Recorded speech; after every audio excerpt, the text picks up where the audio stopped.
from Nebraska's trusted news source. This is Channel 8 News at 10.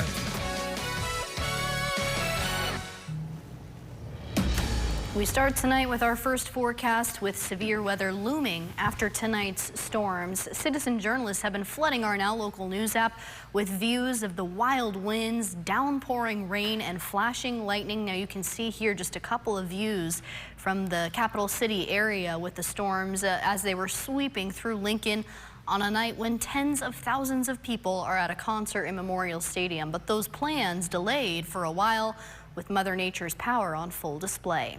Good evening, everyone, and thank you for staying up late with us tonight. I'm Mackenzie Johnson. Citizen journalist Tanya sending this video here into our Now Local News app. You can see the tree in her front yard just being illuminated by lightning strikes every few seconds. Now let's go ahead and take a live look outside right now from our network of cameras. Looks like things have calmed down quite a bit here in the capital city, but we still have the flags waving a little bit in the wind, the streets glimmering after a lot of rain tonight. But while tonight's weather might be past us, sounds like there could be more in store for tomorrow. Let's get on over to meteorologist Dominic Ferraro to give us an idea of what we could expect. Dom? Hey, good evening, Mackenzie. Yeah, pretty busy evening with severe weather. I know shortly after the evening show, we joined you guys for a little bit here covering severe weather in and around the capital city. So thanks for sticking with us there. And for now, things are quiet, but not for long, especially as we head into your Sunday. Here's a look in southeast Nebraska. Now those storms that were down towards closer to Gage County now finally moving off into portions of northwest Missouri and Iowa. But wanted to take a quick little look here, starting to see maybe another spot shower or two pump up just to the south of Seward. I mean, we could see a storm out of this. I think just about that severe weather threat is wrapped up, but we'll keep an eye on it here as we head throughout the rest of the evening. Here's a look then outside at our ABC Seamless camera at North 48th and Cornhusker Highway. You can see wet roads out there, and other than that, seems to be a fairly quiet close to the evening here. I know still got that concert going on down there, so if you are out right now, temperatures in the mid-50s, so hopefully we brought a jacket. Might feel a little bit chilly out there, especially after the rain. Definitely feeling chilly though in portions of central and western Nebraska, where your air temperatures sit in the mid to upper 30s. So we got some cooler air out there. We're still in the warmer side of this air mass going forward, but as we mentioned here, we are looking then at the chance for severe weather once again as we head into Sunday. They'll start out as a few spot showers in far southwest Nebraska, then move their way here to the east as we head throughout the afternoon and through the overnight hours, and then ultimately into Monday morning. Lincoln under that slight level 2 out of 5 risk, which means we could see a few scattered severe storms. Better chances though off to our south near Beatrice in that enhanced level 3 out of 5 risk. We'll break down the timing and all the severe weather hazards in play coming up here in just a few minutes. All right, sounds good. Thank you so much, Dom. Seward County Emergency Management sharing a video tonight of the hail in their area. Take a look. They say all of the ice pellets you can see are about nickel-sized. Not enough good news for any real major car damage. And Zach Bryan fans, as we mentioned, left waiting for several hours tonight with the weather delays. The concert was scheduled to start at 7, but fans weren't even let into Memorial Stadium until about 9:45. Now, Zach Bryan himself posting updates on social media as everyone was waiting. Most fans were able to wait out the storm in a couple of safe places like the Hawks Championship Center and in the Coliseum, which you can see in those pictures right there, a bunch of people waiting. He says, though, he will make the wait well worth it for fans tonight. Breaking now, shots fired at the White House Correspondents Association dinner. A man charged a security checkpoint armed with multiple weapons, and he was taken down by some very brave members of Secret Service, and they acted very quickly. One officer was shot, but saved by the fact that he was wearing obviously a very good bulletproof vest. He was shot from very close distance with a very powerful gun, and the vest did the job. I just spoke to the officer, and he's doing great. He's in great shape. This video here posted by President Donald Trump showing what he says is the shooter as the man runs through a security checkpoint at the event tonight, opening fire. Now, these photos also posted by the president.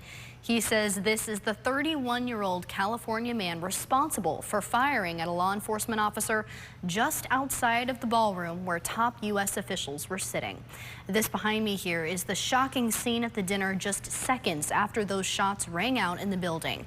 Secret Service agents rushing President Donald Trump out as everyone inside gets down on the floor. The president and all other dignitaries are uninjured. Here's ABC's Pierre Thomas with what we now know. Well, what we understand from our sources is that an armed suspect tried to enter the building, not in the vicinity, not in the ballroom expressly, but was near the ballroom on another level, tried to enter the building, was engaged by law enforcement. Shots were fired. We're being told that the suspect was neutralized and is in custody. The president is also saying that the suspect has been apprehended.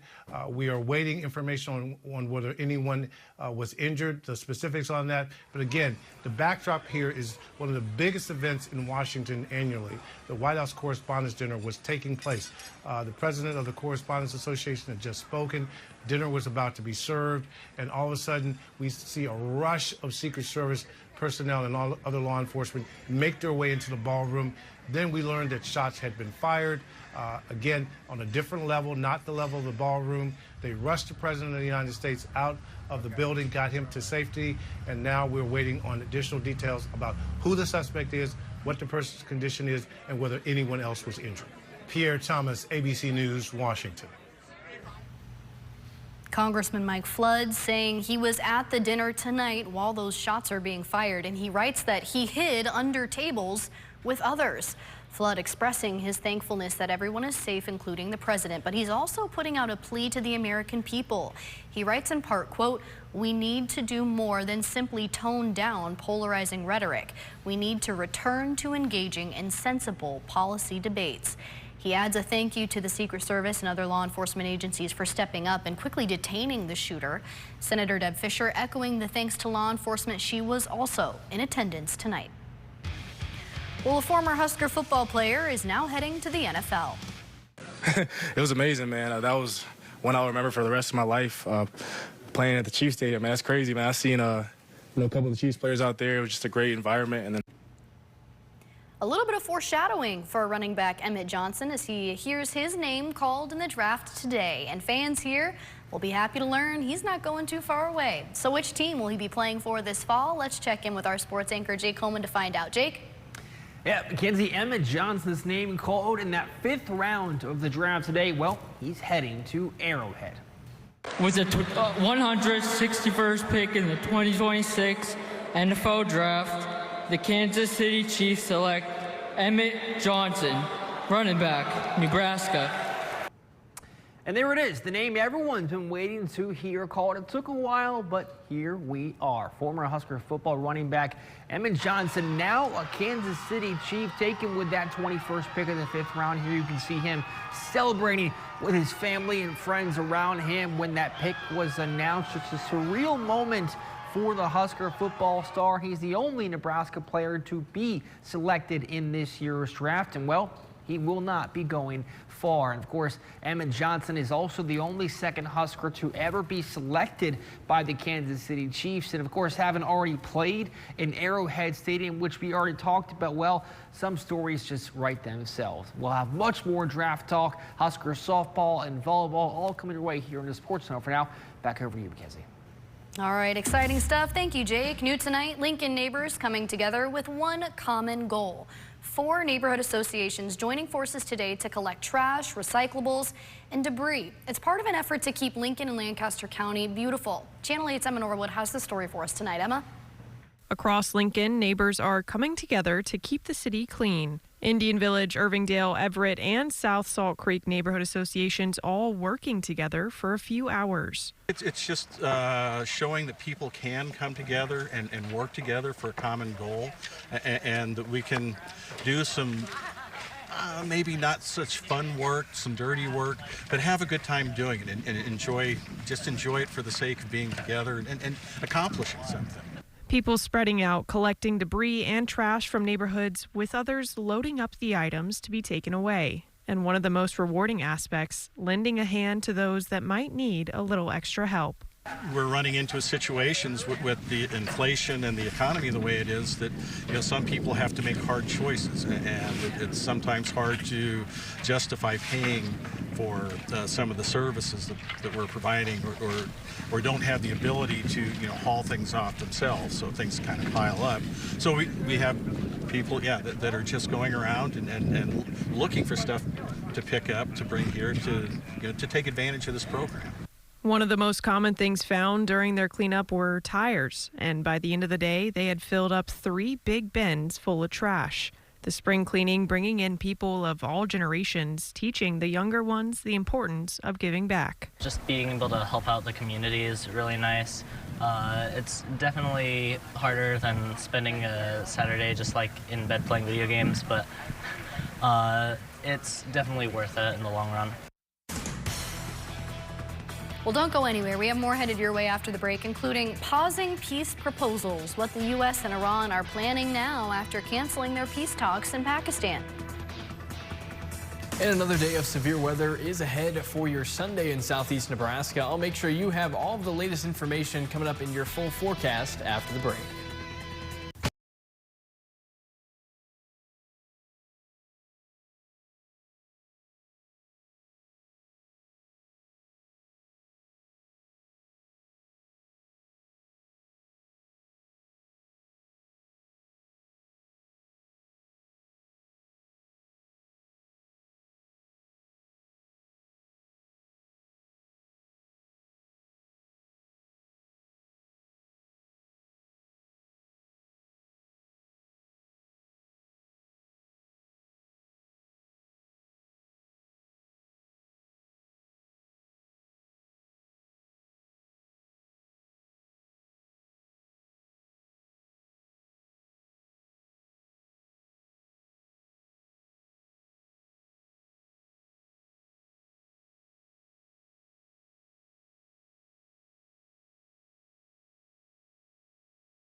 Peace talks to end the war in Iran fail before they even begin. President Donald Trump making this post today, informing the public he canceled the trip to Pakistan.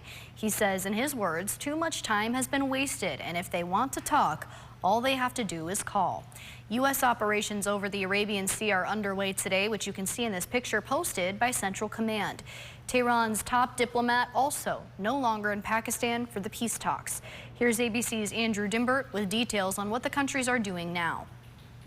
Tonight, an about-face on any face-to-face talks to end the war with Iran. Just moments after Iran's top diplomat left Pakistan today, after a meeting with Pakistani leaders mediating peace talks, President Trump abruptly telling envoys not to go. They gave us a paper that should have been better. And interestingly, immediately when I canceled it, within 10 minutes, we got a new paper that was much better. Just yesterday, Steve Witkoff and Trump's son-in-law, Jared Kushner, were set to travel again to Islamabad for new negotiations. They weren't meeting with the leader of the country. They were meeting with other people. And I said, we're just not going to do it. Too much traveling, takes too long, too expensive. But the Iranians say they had no plans to speak directly with U.S. negotiators and left their red lines for negotiations in Islamabad. ABC's Marcus Moore is there.